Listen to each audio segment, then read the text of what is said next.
It was a public telephone. It was Rosso's sidekick, Sergeant Moo.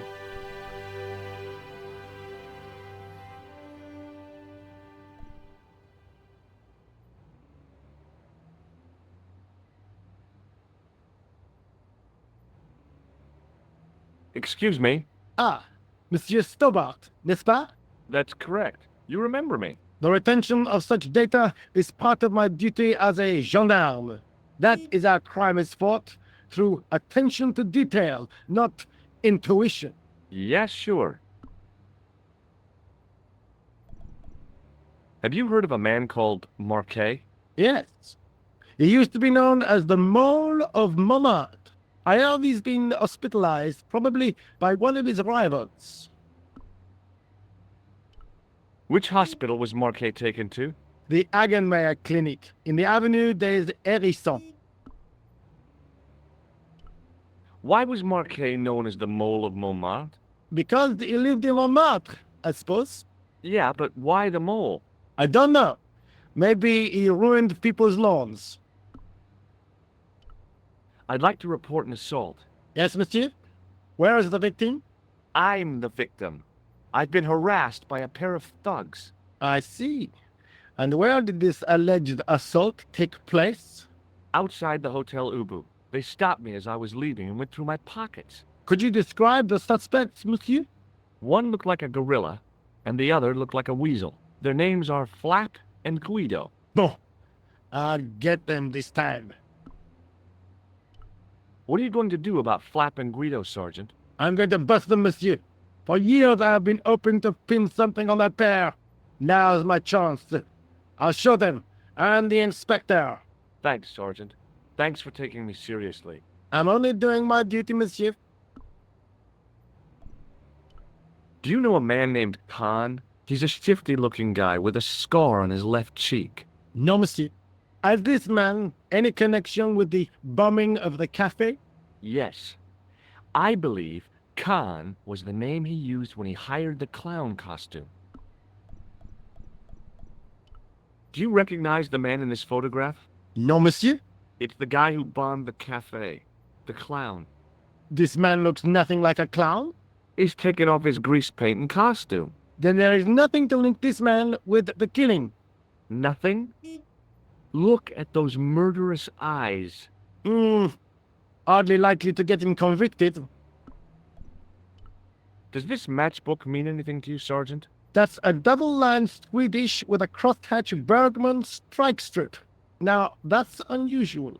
Pre-war Anderson hinging. Really? I haven't seen a reinforced Anderson outside of a private collection. It's rare, then? In this part of the world, yes. There are only 3 places these are made. Taiwan, Manila, and Slough. Does the name Merlin mean anything to you, Sergeant? Nothing, monsieur.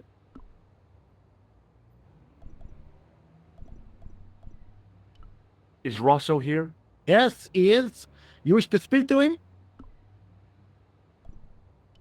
Yes, I do. One moment, monsieur.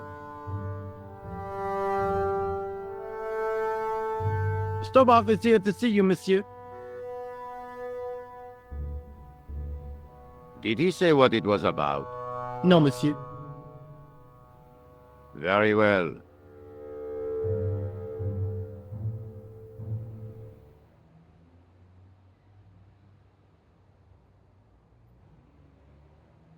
Hi, Inspector. Remember me? But of course, Mr. Stobart. My mind is a well-ordered faculty. A mental classification system that's the envy of the Bibliothèque Nationale. No tricks, mark you, monsieur. Just exercise. Just as our muscles waste through inactivity, so our minds decay. But there is no need. If only people would learn to exercise their wits daily. If he was trying to impress me, it worked. He was pompous and patronizing, but he had style. Eh bien, if you called about the bombing, you're too late. Investigations have been closed. But I've been taken off the case. What about the murderer, the dead guy? It is out of my hands. Ever heard of a guy called Marquet? Jacques Marquet? Marquet. I know the name well. He has a record for suspected blackmail, kidnapping, arson, and art theft. An all-rounder, huh? How come he's on the loose? His bravado is matched only by the courtroom skills of his attorney. Have you heard of Professor Pegram, the archaeologist? Molly Pegram, the second son of Lord Barclay Pegram. I don't know. I only read about him in a magazine.